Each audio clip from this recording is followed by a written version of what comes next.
Revenge is a shadow that lurks at the edges of human experience, a response to harm that is as ancient as our very emotions. It's a bitter fruit, one born not only of injustice but of the quiet unraveling of self-worth, power, and control. To understand revenge is to explore a deep well of human psychology, where the lines between victim and perpetrator blur, where emotions shift in volatile ways, and where the pursuit of justice often dissolves into a primal urge to reclaim something that feels irreparably lost. Revenge is not merely a reaction to a wrong, it is an emotional journey, one that can rewrite the very script of identity. Revenge does not spring from a single wound but from the confluence of many, layered like the cracks in a vase until they form an irreparable fracture. At its heart, revenge is often birthed from a place of helplessness, a sense of powerlessness when confronted with an injustice. It is the collision of the self with something bigger and crueler, an external force that defies understanding. This inability to change the circumstances or correct the wrong creates a psychological imbalance. The victim's sense of self has been violated, and with that violation, the need to restore balance emerges. The brain, in its quest for equilibrium, turns toward vengeance as a solution.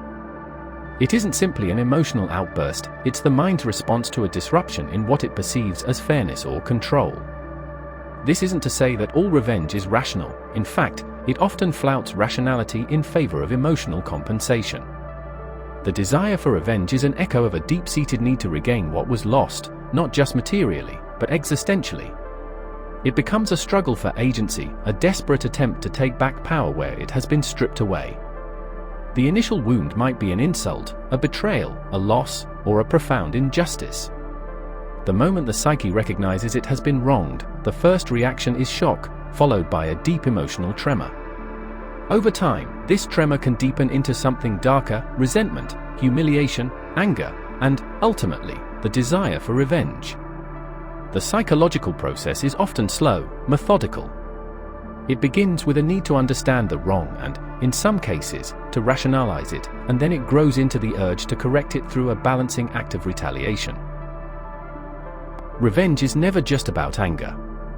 To understand it is to recognize the complex emotional terrain that shapes it: guilt, shame, sorrow, and frustration. The path to vengeance is not linear. It weaves in and out of emotional highs and lows, where anger may surge one moment, only to be replaced by remorse or doubt the next. But one thing remains constant: the emotional need for catharsis. When a person is wronged, their sense of self is shaken. The violation doesn't just affect their pride or ego, but the core of their identity.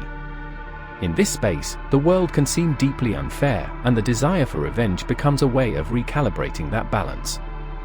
Anger plays its part, yes, but so does pain. Revenge is driven not just by the desire to inflict harm on another, but by the belief that in doing so, one can rewrite the narrative of their own suffering. It is a bitter, self-referential form of justice, where the victim becomes the agent of their own resolution. But there is also something seductive about revenge. It offers a sense of empowerment to those who feel powerless. For a brief moment, there is control. The victim becomes the judge, the jury, and the executioner. It can be intoxicating, this sense of being able to right the wrong, to take action where none was previously possible. Yet, this moment of relief is often fleeting. Revenge rarely brings the peace it promises. Instead, it tends to fan the flames of anger and resentment, offering only a temporary balm to a wound that may never fully heal. The distinction between revenge and justice is crucial. Justice is rational, it is governed by laws and processes meant to ensure fairness. Revenge, on the other hand, is deeply personal, emotional, and subjective. It is the pursuit of something that feels more immediate, more real, because it rises from an individual's need to feel seen, heard, and validated. Justice might seek to repair the external harm done, but revenge seeks to repair the internal harm, the shattered sense of self.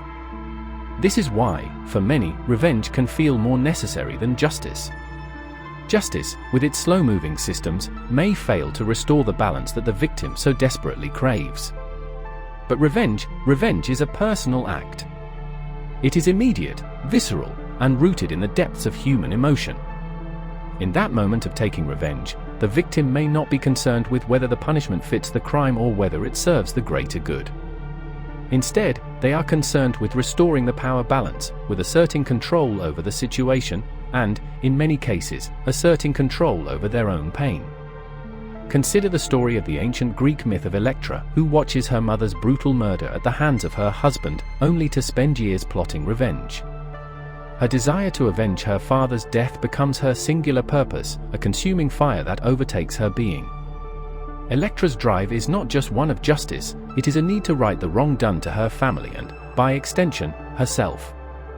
Her own identity is tied to the act of vengeance. Without it, she would cease to exist as the person she has become in the wake of her grief. Revenge, as a psychological mechanism, has the power to change the person who seeks it. There is a subtle but profound shift in identity that occurs when an individual decides to take vengeance into their own hands. The act of revenge alters not just the situation or the victim, but the victim's perception of themselves. They are no longer just the wronged, they become the agent of change, the one who has the power to correct the imbalance. This transformation is not without cost. A person who seeks revenge often finds themselves at war with their own psyche. They may experience a temporary sense of relief or satisfaction, but this is often followed by a deep sense of emptiness or guilt. The act of revenge can warp the person's sense of self, replacing the victimhood with a new identity, one defined by the act of retaliation.